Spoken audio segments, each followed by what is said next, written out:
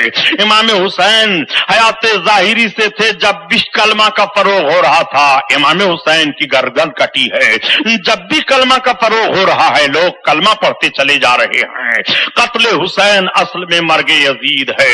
اسلام زندہ ہوتا ہے ہر کربلا کے بعد۔ امام علی مقام رضی اللہ تعالی عنہ کے مقدس سر کی وہ رات بھر زیارت کرتا رہا، اور جب صبح کا سفیدہ پھیلا تو سر امام کو لا کر کے دے دیتا ہے اور 10,000 اشرفیوں کو لا کر کے ان کے سامنے اونڈیل دیتا ہے۔ یہ ظالم لوگ سر امام کو لیتے ہیں اور 10,000 اشرفیوں کو لیتے ہیں، لے کر کے جب چلے اور تھوڑی دور جانے کے بعد یہ ہوا کہ اب تقسیم کیا جائے، بانٹ لیا جائے۔ جب یہ اشرفیوں کی تھیلی کھولتے ہیں اور اس کو زمین پر گراتے ہیں تو وہ پتھر کی ٹھیکریاں بن جاتی ہیں، اور اس کی طرف آیت کریمہ لکھی ہوتی ہے جس کا مفہوم یہ ہے کہ ان قریب ظالم لوگ جان جائیں گے کہ ان کو ظلم کا بدلہ کیسے ملتا ہے۔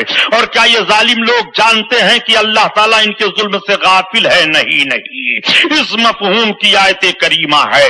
یہ ظالم دیکھ رہے ہیں امام حسین کی اس کرامت کو بھی کہ راہب نے کلمہ پڑھ لیا ہے اور اشرفیاں پتھر کی ٹھیکریاں بن گئی ہیں، مگر اس کے باوجود ان کے دل پر دنیا کا عفریت اس طرح سے مسلط تھا اور یہ نفس امارہ کے شکار اس طرح سے ہو گئے تھے کہ یہ سمجھ ہی نہیں پا رہے تھے ہم کر کیا رہے ہیں۔ ان کی تقریر کا معاملہ اس طرح سے بگڑ چکا تھا، ان کی زندگی کا نشیب و فراز اس طرح سے دھوکہ کھا چکا تھا۔ حضرت امام علی مقام کے مقدس سر کو لے کر کے یہ آگے بڑھتے رہے، بہت سارے مقامات آئے اور بہت سارے مقامات پر کرامتوں کا ظہور ہوا، لوگوں نے دیکھا اور لان تان کرنا شروع کیا۔ یزید کو لان تان کرتے تھے اور یزیدی فوجیوں کو ڈانٹتے پھٹکارتے تھے، بلکہ ایک جگہ یہ لوگ پہنچے جس کو موصل کہتے ہیں، تو موصل کے شہری سارے نکل آئے اور کہا یہ ہو ہی نہیں سکتا کہ ایسے ظالموں کو اپنے شہر کے قریب ٹھہرا دیا جائے اور ان کو اپنے شہر میں گھسنے دیا جائے۔ یہ سر امام کو لے کر کے آ رہے ہیں۔ سارے شہر کے لوگ نکل آئے، کہا خبردار، ہم کسی بھی یزیدی فوج کے سپاہی کو اپنی آبادی میں گھسنے نہیں دیں گے۔ یہی تو میں عرض کرتا ہوں پیارے امام حسین کی جیت کہاں کہاں دیکھو گے۔ امام حسین کے قتل کا انجام ان کے سامنے آ رہا ہے، اللہ تعالیٰ کا انتقام شروع ہو گیا ہے، خون حسین کا بدلہ ظاہر ہو گیا ہے۔ امام علی مقام کی بنیاد پر رسوائیاں ان کے سر پر مسلط کر دی گئی ہیں۔ یہ اور آگے بڑھتے ہیں اور جب دمشق کے قریب پہنچے تو رات ہو گئی تھی۔ یہی خولی مردود جو سر امام کو لیے ہوئے تھا لے کر کے سر امام کو اپنے گھر سیدھے چلا جاتا ہے۔ رات ہو گئی تھی، جب گھر یہ پہنچا تو گھر پہنچنے کے بعد اس کی بیوی نے دیکھا میرا شوہر کچھ اپنے کپڑے میں لپیٹے ہوئے ہے، پوچھ پڑتی ہے کیا لائے ہو؟ اس نے کہا سر امام حسین کو کاٹ کر کے لایا ہوں۔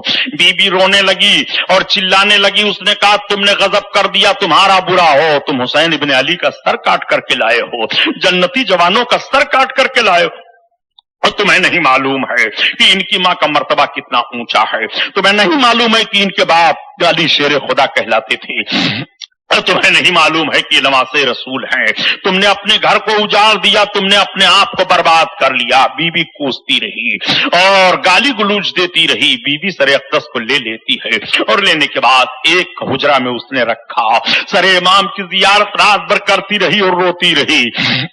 صبح اٹھنے کے بعد سر انور کی زیارت کرتی ہے اور زیارت کرنے کے بعد کہتی ہے سنو میں نے جو دیکھا ہے سر امام کے پاس میں کس سے بیان کروں۔ خولی کی بیوی کا بیان یہ ہے کہ میں جب زیارت کر رہی تھی تو میں دیکھ رہی ہوں کہ 4 عورتیں آئی ہیں، وہ چاروں عورتیں اپنے ہاتھ میں باری باری سر اقدس کو لے لیتی ہیں۔ میں پوچھ پڑتی ہوں اے مخدوم کائنات بتاؤ کون ہو؟ تب تک آواز آتی ہے اے بیٹی تو نے میرے بیٹے کے سر کا کا احترام کیا ہے. اس لیے میں تمہیں بتائے دیتی ہوں کہ میں کون ہوں. میں فاطمہ حسین کی ماں ہوں.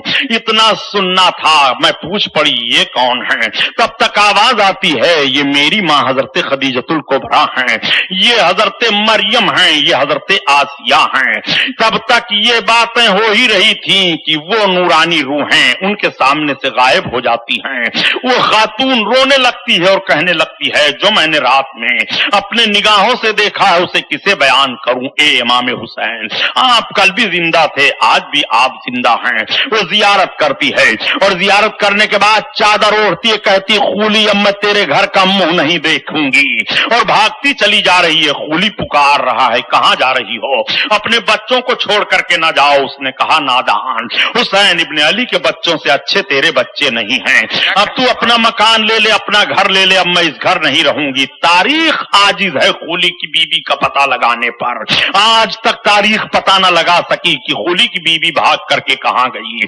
اس نے کہا تھا اس گھر کی طرف میں رخ نہیں کروں گی جس گھر میں امام حسین کا سر کاٹ کر کے لا کر کے رکھا گیا ہے.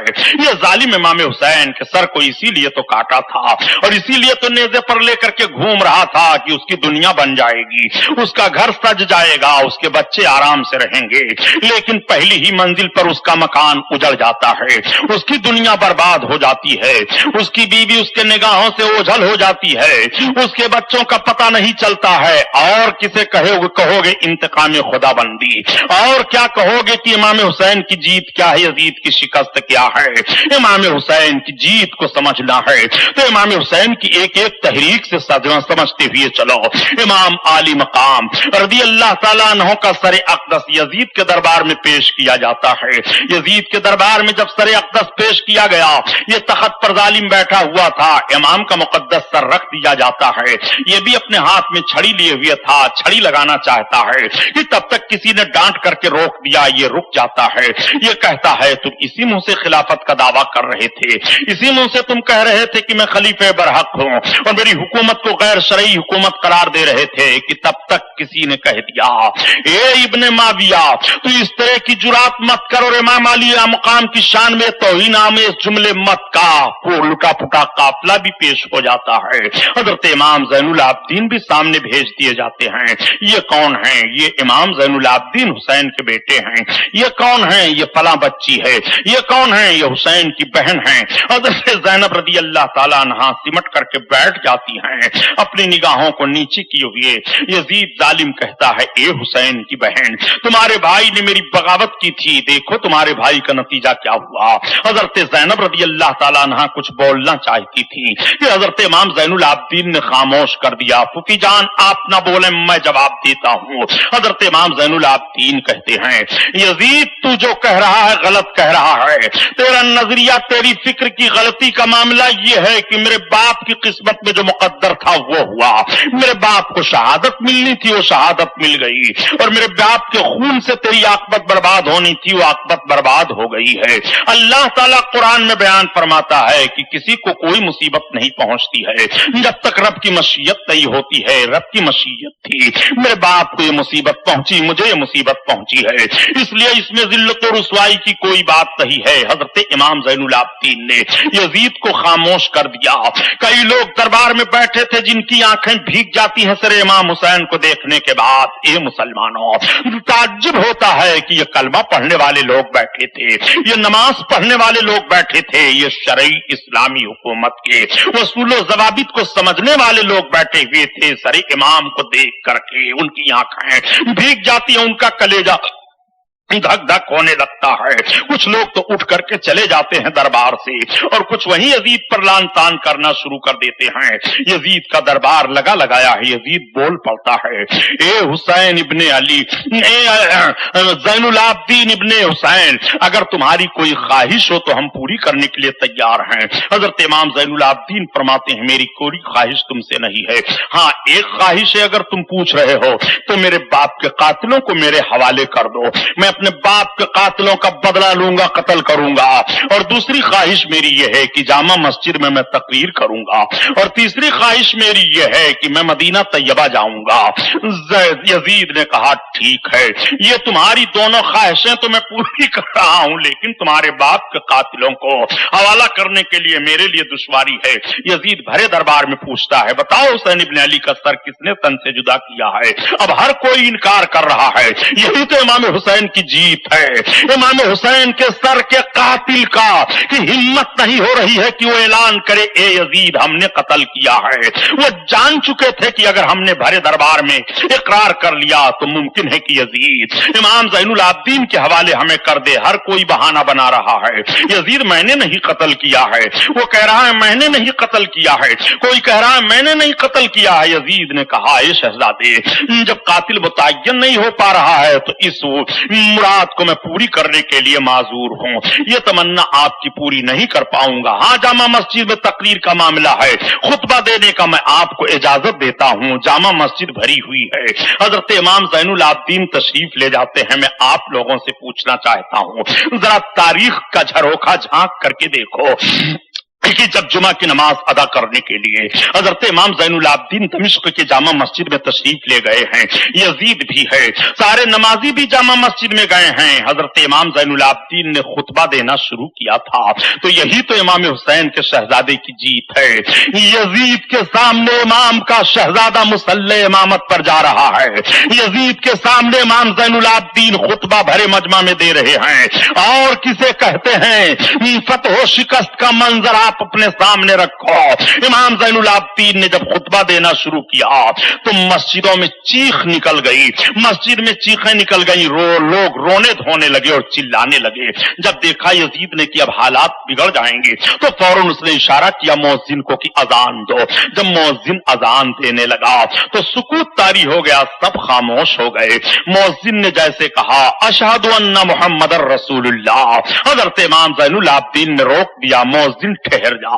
مؤذن ٹھہر جاتا ہے، امام زین العابدین نے بھری مسجد میں صرف ایک جملہ ارشاد فرمایا تھا، یہ دمشق کے جامع مسجد میں نماز ادا کرنے والے لوگ ہو، ابھی جو مؤذن نے کہا ہے اشہد ان محمد الرسول اللہ، بتاؤ یہ محمد الرسول اللہ امام حسین کے نماز، امام حسین کے نانا ہیں کہ نہیں، میرے نانا ہیں کہ نہیں، محمد الرسول اللہ نے میرے باپ کا چہرہ چوما ہے کہ نہیں، میرے باپ کو اپنے سینے پر بٹھایا ہے کہ نہیں۔ یہی جمعہ کا دن تھا، میرے باپ نانا کی گود میں بیٹھے ہوئے تھے اور نانا خطبہ دے رہے تھے، بتاؤ لوگوں کے روایتیں پہنچی ہیں کہ نہیں، یہ خبر ملی ہے کہ نہیں، لوگوں کے ہاتھ اٹھ جاتے ہیں، اے ابن رسول اللہ، اے شہزادے رسول، شہزادے امام حسین، تم صحیح کہہ رہے ہو، تمہارے باپ حق پر تھے، تم حق پر ہو۔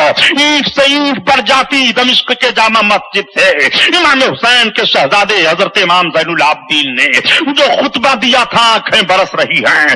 اور ایک بات میں عرض کرتا چلوں پیارے، اگر آج مؤذن اذان دے رہا ہو اور روک دیا جائے جہاں سے وہ اذان دے رہا ہے اور وہی مؤذن رک جائے پھر اذان دینے کی باری آئے تو شریعت کا حکم ہے کہ ابتدا سے پھر اذان دو، لیکن امام زین العابدین نے روکا ہے، اشہد ان محمد الرسول اللہ پر مؤذن رکا ہوا ہے، اذان دیتا ہے، ٹھہر جاتا ہے، پھر جب اذان دینے کے لیے اجازت ہوتی ہے تو سوال پیدا ہوتا ہے اس نے ابتدا سے اذان دی ہے کہ وہیں سے اذان دی ہے؟ تو تاریخ بیان کرنے والے بیان کر رہے ہیں کہ حسین کے بیٹے امام زین العابدین نے دمشق کی جامع مسجد میں جو اذان مؤذن کو رکوائی تھی اور جب اجازت دی ہے اذان دینے کے لیے تو وہیں سے اذان مؤذن دے رہا ہے جہاں سے وہ رک گیا تھا اذان دینے کے لیے۔ انہیں یہ مسئلہ معلوم ہے کہ اذان یہ روک رہے ہیں جن کے گھر کی اذان ہے، یہ اذان روک دیں تب بھی اذان ہو رہی ہے اور اذان ہو رہی ہو تب بھی اذان ہو رہی ہے، تو یہی تو حسین کی جیت ہے، یہی یزید کی شکست ہے۔ قتل حسین اصل میں مرگ یزید ہے، اسلام زندہ ہوتا ہے ہر کربلا کے بعد۔ آؤ دیکھو مزاج سمجھو، شہزادے رسول کی عظمتوں کا ڈنکا آج بھی ساری دنیا میں بج رہا ہے اور قیامت تک بجتا رہے گا۔ نماز ادا ہوتی ہے، حضرت امام زین العابدین مسجد سے باہر تشریف لاتے ہیں، آنکھیں بھیگی ہوئی ہیں، دنیا میں 3 آدمیوں سے